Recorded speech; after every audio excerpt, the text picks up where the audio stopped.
Hello my dear friends, आज हम पढ़ रहे हैं वर्कशीट नंबर 68 साइंस की है। जीव जनन कैसे करते हैं। आज हम मानव में लैंगिक जनन पढ़ेंगे कि मानव में लैंगिक जनन कैसे होता है और कौन कौन सी प्रक्रिया इसमें साथ में साथ होती है।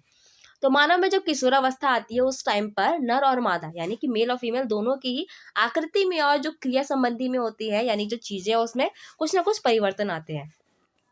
नर और मादा के शरीर में द्वितीयक लैंगिक लक्षण यानी कि जो दूसरे लक्षण होते हैं वो धीरे धीरे हार्मोन के कारण आगे बढ़ने लगते हैं और समानता हमारे शरीर की जो वृद्धि है, जो हमारा शरीर होता है वो बढ़ना उस रुक जाता है और साथ ही साथ जो हमारे जनन उत्तक है यानी कि जो जनन करने में जो मदद करने वाले हैं उनकी परिपक्वता आरंभ हो जाती है। इस प्रोसेस को, इस प्रक्रिया को या जिस अवधि है उसे हम यौवन आरंभ कहते हैं यानी कि यौवन आरंभ हो चुका है।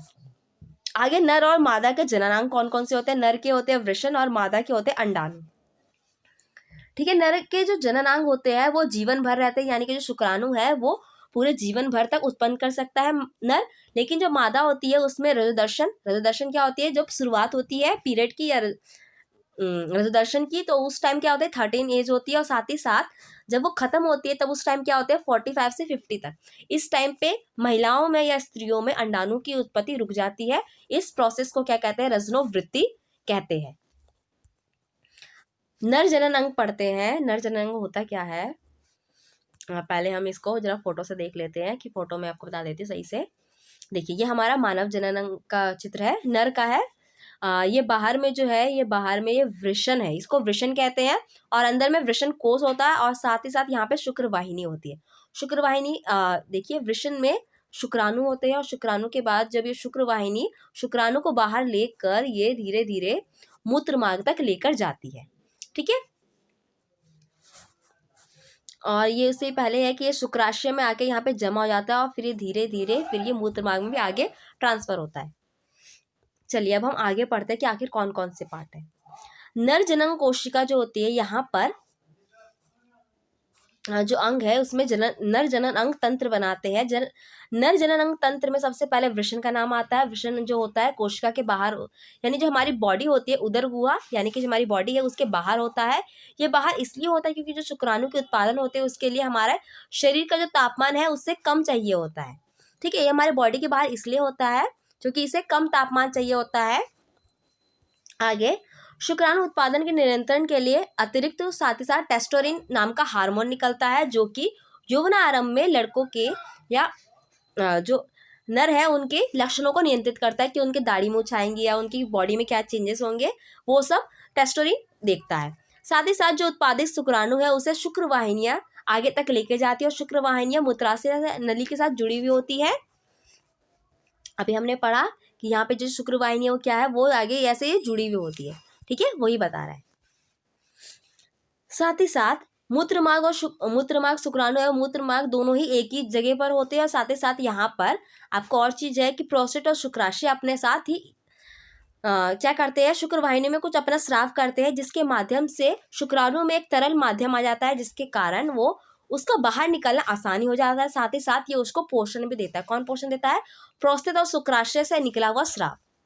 शुक्राणु क्या होती है, सूक्ष्म संरचना यानी कि बहुत ही छोटी होती है, उसे हम नहीं देख सकते हैं और इसके अंदर क्या होते हैं, अनुवांशिक पदार्थ होते हैं यानी कि जो हमने पढ़ा था क्रोमोसोम्स होते हैं वो शुक्राणु के अंदर होते हैं।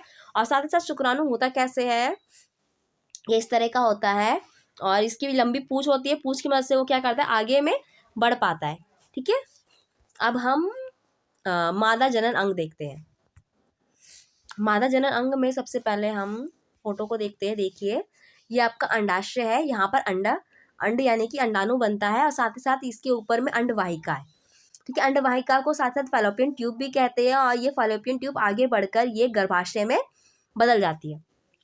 गर्भाशय में होने के बाद यहाँ पर ग्रीवा है और ग्रीवा जो है आगे जाके योनि पे खुलती है। ठीक है, योनि के आगे क्या है, मूत्रमार्ग है। तो इस तरीके से है और जब अंडाणु जब बनता है, अंडाणु बनने के बाद वो यहाँ से निकलकर धीरे धीरे ये गर्भाशय में आके जमा हो जाता है।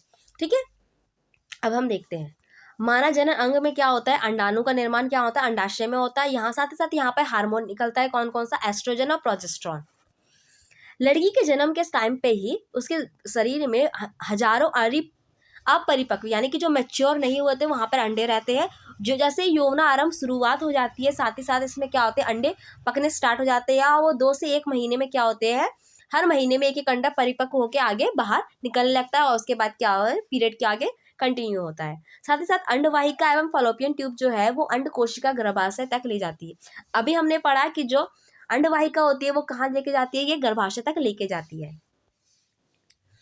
और गर्भाशय, दोनों अंडवाहिका संयुक्त होकर एक साथ क्या बनाते हैं, गर्भाशय बनाती है, जो गर्भाशय ग्रीवा द्वारा योनि में खुलता है। शुक्राणु योनि मार्ग में स्थापित होते हैं, जहाँ से ऊपर की ओर जाकर अंडवाहिका तक पहुंच जाते हैं, और जहाँ पर वो अंडवाहिका के साथ मिलता है। देखिए शुक्राणु जब बॉडी में आया तो देखिए वो यहाँ पर होते हुए वो यहाँ अंडवाहिका या फैलोपियन ट्यूब तक जाता है, और यहीं पर क्या होता है, निषेचन होता है।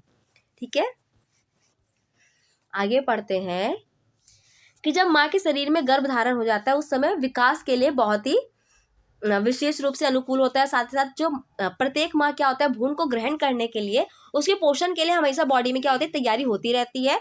जो गर्भाशय उसकी जो आंतरिक परत है, यानी कि अंदर वाली जो परत है वो मोटी हो जाती है। साथ ही साथ वहाँ पे भ्रूण के पोषण के लिए रुधिर का प्रवाह भी बढ़ जाता है। भ्रूण के माँ के ही रुधिर से ही पोषण मिलता है, इसलिए वहाँ पर एक विशेष संरचना होती है, इसका नाम प्लेसेंटा है।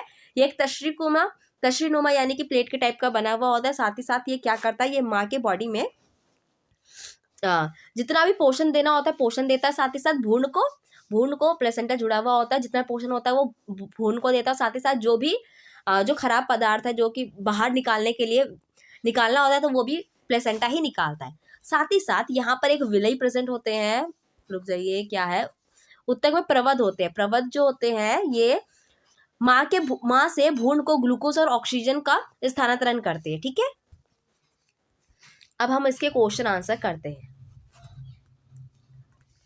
हमारा पहला क्वेश्चन है, इनके द्वारा किए जाने वाले कार्य को लिखिए कि कार्य क्या क्या है। तो देखिए आपके कार्य क्या क्या है। वृषण का काम क्या है, ये शुक्राणु का निर्माण करता है। शुक्रवाहिकाएं क्या है, शुक्राणु को मूत्र नलिका तक पहुंचाने का कार्य करती है। अंडाशय अंड कोशिका में का निर्माण करता है, और अंडवाहिका अंड कोशिका को गर्भाशय तक लेकर जाने का काम करती है। क्या करता है, गर्भाशय में भ्रूण को धारण करता है, साथ ही साथ उसकी रक्षा भी करता है। प्लेसेंटा भ्रूण को पोषण देता है। दूसरा क्वेश्चन देखिए, दूसरा क्वेश्चन कह रहा है कि वृषण उदर गुहा के बाहर क्यों स्थित होते हैं। जो वृषण है वो हमारे बॉडी के बाहर क्यों होते हैं, तो इसका आंसर आपका वृषण उदर गुहा के बाहर इसलिए उपस्थित होता है क्योंकि शुक्राणु का निर्माण के लिए शरीर के ताप से कम ताप की आवश्यकता होती है, इसलिए वो हमारी बॉडी से बाहर होते हैं। थर्ड आपका क्वेश्चन है कि भ्रूण के रोपण के बाद गर्भाशय में क्या परिवर्तन दिखाई देता है। जब भ्रूण का रोपण हो जाता है, भ्रूण का रोपण कहाँ पे होता है, गर्भाशय में होता है, तो उस टाइम पे क्या क्या होता है, तो गर्भाशय की आंतरिक परत मोटी होती जाती है, और साथ ही साथ भ्रूण के पोषण हेतु रुधिर का प्रवाह वहां पर बढ़ जाता है। लास्ट क्वेश्चन देखिए, मानव जनन तंत्र का एक उस अंग का नाम लिखिए जहां पर निषेचन होता है। तो निषेचन यानी कि जो शुक्राणु और अंडाणु दोनों जब मिलते हैं तो वो कहाँ पर होता है, तो वो अंडवाहिका या फैलोपियन ट्यूब में होता है, जहाँ पर दोनों ही शुक्राणु और अंडाणु या अंडवाहिका अंडाणु मिलते हैं। ओके फ्रेंड्स, यहाँ पे हमारा वीडियो कंप्लीट होता है। आई होप आपको वीडियो अच्छा लगा, इसे लाइक कीजिए, कमेंट कीजिए, शेयर कीजिए, साथ ही साथ हमारे वीडियो को हमारे चैनल को सब्सक्राइब कीजिए। Thank you.